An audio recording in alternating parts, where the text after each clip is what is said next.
Hey everyone, Amir here. Today we're diving deep into Southeast Asia, a region that's absolutely dazzling in its diversity, but amidst all this beauty, there's a harsh reality. Many Southeast Asian nations are grappling with poverty. You've got economic powerhouses like Singapore and Malaysia, but then you have countries where poverty remains a stubborn problem. So what's going on here? Why are some Southeast Asian countries still struggling?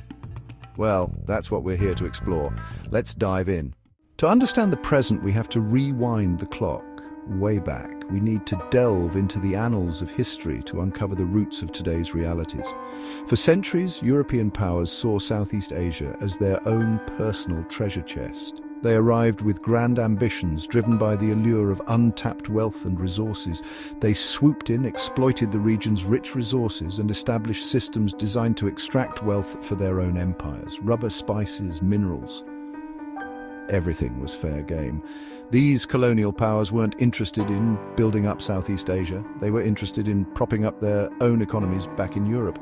The grand buildings and infrastructure they left behind were symbols of their dominance, not of local prosperity.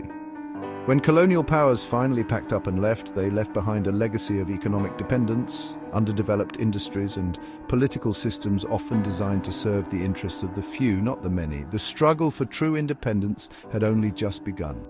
Imagine trying to build a house on a foundation riddled with cracks. The structural integrity is compromised from the start, making progress difficult and fraught with challenges. That's the challenge many Southeast Asian nations faced post-independence.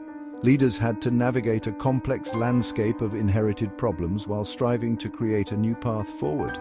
The colonial legacy continues to cast a long shadow, influencing everything from land ownership patterns to access to education and healthcare.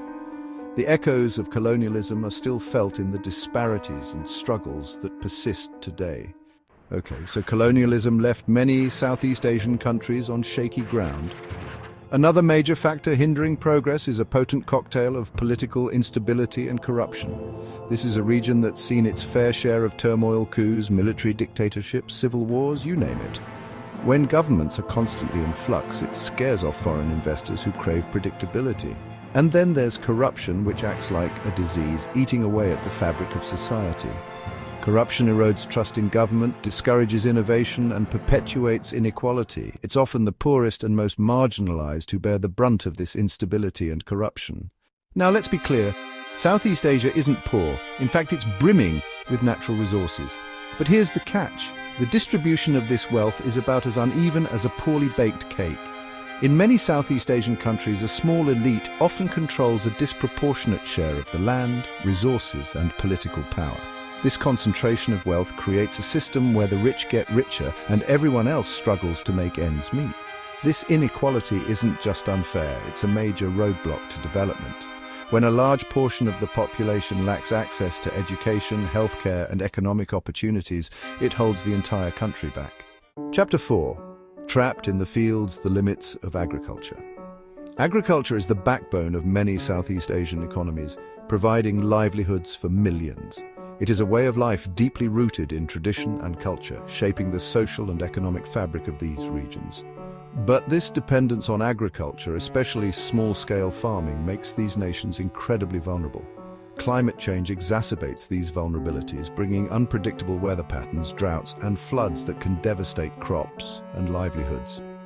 Many farmers, especially smallholders, lack access to modern farming techniques, credit, and insurance, making it even harder to break free from the cycle of poverty. Without these resources, they are unable to invest in better seeds, fertilizers, or equipment that could increase their productivity and income. They're often trapped in a system where they're selling their crops at low prices, struggling to make ends meet, and unable to invest in their farms or their futures. This cycle of low income and high vulnerability keeps them in a perpetual state of economic insecurity. As populations grow, there's increasing pressure on land, leading to smaller and smaller farm sizes. This fragmentation of land makes it difficult to achieve economies of scale, further limiting the potential for agricultural development. For agriculture to be a path to prosperity, there needs to be a shift from subsistence farming to more modern, sustainable practices. Embracing technology, improving infrastructure, and providing education and training can empower farmers to increase their yields and improve their livelihoods. Governments and organizations must work together to create policies and programs that support these transitions, ensuring that farmers have the tools and knowledge they need to succeed in a changing world. With the right support, agriculture can become a sustainable and profitable venture, lifting millions out of poverty and securing a brighter future for generations to come. Chapter 5. The high cost of getting there. Infrastructure gaps. We're talking roads, bridges, ports, airports, power grids, internet access. All the essential elements that form the backbone of a thriving economy. These are the things that connect people to each other and to opportunities, enabling commerce, communication, and community development. But in many parts of Southeast Asia, the infrastructure is, to put it mildly, patchy. Roads are often in disrepair, bridges can be unsafe, and ports are outdated. Poor infrastructure increases transportation costs, making it harder for businesses to compete. This not only affects local businesses, but also impacts the overall economy. It limits access to healthcare and education, trapping communities in cycles of poverty. Without reliable roads and power, clinics can't operate efficiently, and schools struggle to provide quality education. And it discourages foreign investment as businesses are hesitant to invest in places where the basic infrastructure is lacking. Investors look for stability and reliability, which poor infrastructure fails to provide. Many Southeast Asian countries recognize the importance of infrastructure development and are investing in new highways, expanding airports, and working to bring electricity to rural areas. These efforts are crucial for economic growth and improving the quality of life for millions. Governments are also engaging with local communities to ensure that these projects meet the needs of the people. By involving citizens in the planning process, they aim to create sustainable and effective infrastructure solutions. With continued investment and community involvement, Southeast Asia can overcome its infrastructure challenges, paving the way for a more connected and prosperous future. Chapter 6. The Knowledge Gap. Education and the Future. Education is an investment in the future. But here's the reality in many parts of Southeast Asia. Millions of children still lack access to quality education. This lack of education has a ripple effect. Without basic literacy and numeracy skills, people are more likely to be trapped in low-paying jobs with little opportunity for advancement. Education systems in Southeast Asia need to adapt to the changing demands of the global economy. Investing in education, especially for girls and marginalized communities, is one of the smartest things a country can do to combat poverty. Southeast Asia is a region of breathtaking beauty, but it's also a region on the front lines of climate change. From powerful typhoons to devastating floods, natural disasters are a fact of life for millions of people. These disasters can set back development by years, pushing families deeper into poverty. When families lose their homes, their livelihoods, and their loved ones, it creates a ripple effect that can last for generations. Many Southeast Asian countries are taking steps to adapt to climate change, from building seawalls to developing drought-resistant crops. But these measures are often expensive and require international cooperation. Okay, picture this. Bustling city skyscrapers piercing the sky streets, teeming with life. Urbanization is often seen as a sign of progress, a magnet for opportunity. But rapid urbanization, especially in Southeast Asia, can also create a whole new set of challenges. This influx of people puts a huge strain on housing, transportation, sanitation, and other essential services. Rapid urbanization can also lead to social problems like crime, unemployment, and inequality. Cities in Southeast Asia are struggling to keep up with the pace of urbanization. And the people who are most affected are often the poorest and most vulnerable.